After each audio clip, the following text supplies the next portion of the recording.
Assalamualaikum warahmatullahi wabarakatuh. Selamat pagi. Alhamdulillahirabbil alamin. Hari ini kita masih diberikan kesempatan kembali untuk dapat bertatap muka melalui layar channel YouTube SMA Nugraha ini.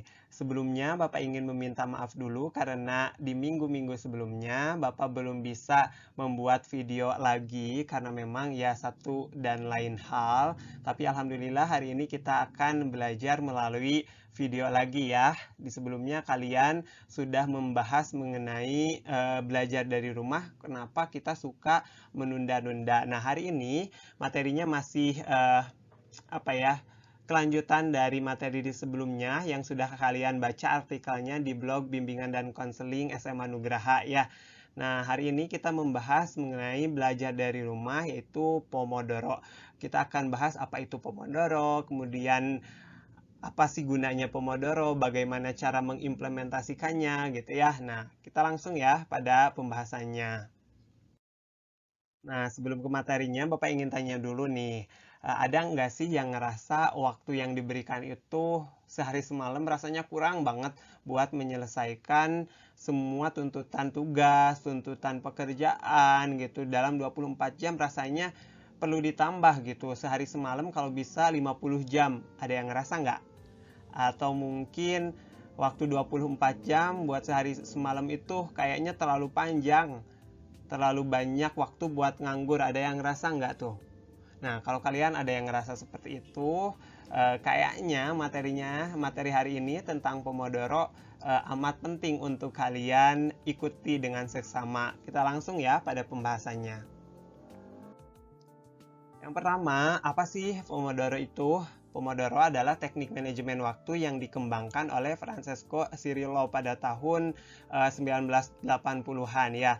Nah, Pomodoro sendiri itu berasal dari bahasa Italia yang artinya tomat gitu. Kenapa ya bisa tomat, manajemen waktu sama tomat, apa hubungannya? Sebenarnya Cirillo ini yang mengembangkan teknik ini pada waktu dia kuliah, dia kan susah nih memanage waktunya, keteteran lah tugasnya, banyak hal-hal yang belum bisa dia lakukan, tapi sebenarnya harus dilakukan. Nah, dia melakukan manajemen waktu ini, mengatur waktu kegiatan dia dalam sehari-hari ini melalui media alarm yang berbentuk tomat ini. Nah, kenapa manajemen waktu ini disebut dengan Pomodoro? Kayak gitu ya.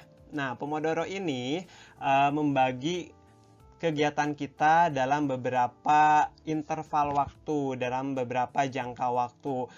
Dalam Pomodoro sendiri, kita melakukan kegiatan yang harus kita lakukan selama 25 menit, kemudian istirahat 5 menit, dan dilakukan kembali. Terus diulang-ulang seperti itu. Kemudian, kenapa sih menerapkan Pomodoro ini? Yang pertama, untuk menjauhkan dari distraksi atau gangguan. Kita tentunya akan mengalami gangguan, misalnya ketika belajar ada aja yang diminta oleh orang tua. Kalau sedang di rumah misalnya bantuin jagain dulu adeknya atau bantuin beliin sesuatu ke warung. Nah, kenapa menerapkan Pomodoro? Supaya kita bisa menjauhkan dari distraksi atau gangguan dari luar. Kemudian yang kedua, untuk mengubah proses mengerjakan sesuatu atau lebih tepatnya Bapak ingin contohkan dalam belajar untuk mengubah proses belajar kalian. Kalau kalian dalam sehari-hari itu belajarnya tidak tentu, serampangan. Nah, dengan Pomodoro ini diharapkan ya semoga aja kalian bisa lebih teratur gitu ya, proses mengerjakan sesuatunya berubah dari yang sebelumnya serampangan menjadi lebih baik lagi. Kemudian yang ketiga, untuk menghindari multitasking. Nah, Pomodoro ini mengajarkan kita supaya kita fokus pada sesuatu yang sedang kita kerjakan. Jadi kalau kita sedang belajar, ya belajar. Jangan sampai belajar sambil nonton YouTube, sambil dengerin musik, sambil jagain adik, sambil makan. Nah, menurut teknik Pomodoro ini, hal tersebut kurang efektif. Karena apa? Dalam mengerjakan sesuatu kita butuh fokus. Jadi kalau kalian yang sebenarnya memang kurang bisa untuk multitasking atau mengerjakan sesuatu hal dalam waktu yang berbarengan gitu. Satu waktu kita mengerjakan 3 kegiatan misalnya. Nah, kalau kalian nggak bisa, maka Pomodoro ini sangat tepat untuk kalian.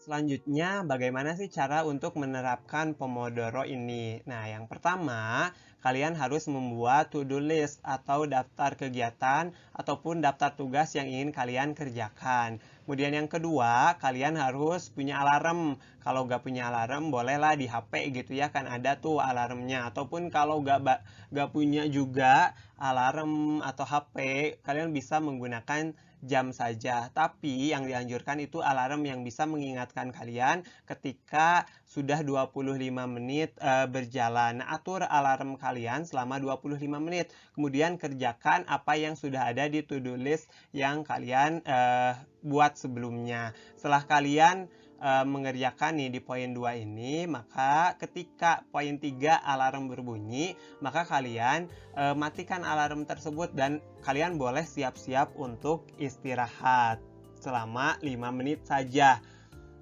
Nah, yang keempat ini, sebelum kalian istirahat, kalian checklist dulu nih to-do list atau daftar kegiatan yang sebelumnya kalian sudah buat. Kalian sudah mengerjakan sampai selesai atau belum? Kalau sudah selesai, maka kalian checklist to-do list tersebut. Tapi kalau belum selesai, bukan berarti satu kegiatan harus selesai dalam 25 menit ya. Kalau belum selesai tidak masalah. Kalian jangan checklist dulu. Setelah itu langkah kelima ini, istirahat selama 5 menit. Istirahat yang dimaksud di sini hindari untuk istirahat dengan main HP, apalagi kalau kalian belajarnya dari HP gitu ya, dari laptop. Nah, hindari itu. Kalian boleh mengambil teh kalau kalian suka ngeteh gitu. Kalian boleh minum apapun yang kalian punya gitu, ataupun kalian boleh stretching sedikit-sedikit biar gak terlalu kaku gitu, biar gak terlalu dingin. Setelah 5 menit selesai istirahatnya, kalian kembali mengerjakan yang harus kalian kerjakan di to-do list tadi ya, selama 25 menit lagi. Nah, yang keenam ini, lakukan pengulangan sebanyak 4 kali, mulai dari nomor 1 lagi. Kalau sudah 4 kali 25 menit mengerjakan pekerjaan yang ada di to-do list, maka kalian boleh istirahat selama 25 menit gitu. Jadi setelah 100 menit kalian bekerja ataupun belajar ataupun apapun itu gitu ya, melakukan kegiatan yang produktif, kalian boleh istirahat selama 25 sampai 30 menit saja. Tentunya teknik Pomodoro ini bisa efektif ataupun tidak, bisa berjalan dengan baik ataupun tidak. Nah, ini ada 4 tips tambahan. Yang pertama, supaya lebih efektif teknik Pomodoro ini yaitu fokus. Kalian fokus pada satu pekerjaan. Masih berkaitan dengan tadi, jangan multitasking. Kalau kalian belajar satu mata pelajaran, sudah itu saja yang dilakukan. Jangan sambil makan cemilan ataupun nonton film. Nah, itu sangat tidak dianjurkan. Sekalipun hanya chatting dengan teman melalui WhatsApp group gitu ya. Yang kedua adalah konsisten. Tentunya Pomodoro ini tidak akan bisa diterapkan langsung berhasil gitu. Kalian mungkin butuh 7 hari untuk bisa terbiasa dengan Pomodoro ini. Kemudian yang ketiga, informasi.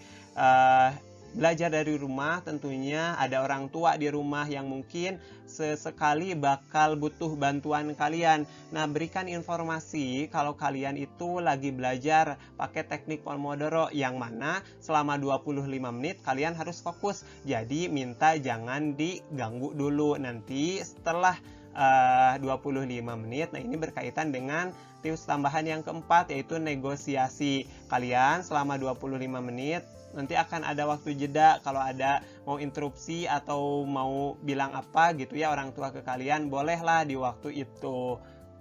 Begitu ya tips tambahannya. Nah, itu saja materi untuk hari ini. Terima kasih sudah menyaksikan. Semoga ada manfaatnya dan semoga kalian bisa menerapkan Pomodoro ini dalam kehidupan sehari-hari sehingga kalian bisa jauh lebih produktif dibandingkan hari-hari sebelumnya. Terima kasih, tetap produktif meskipun kalian belajar dari rumah.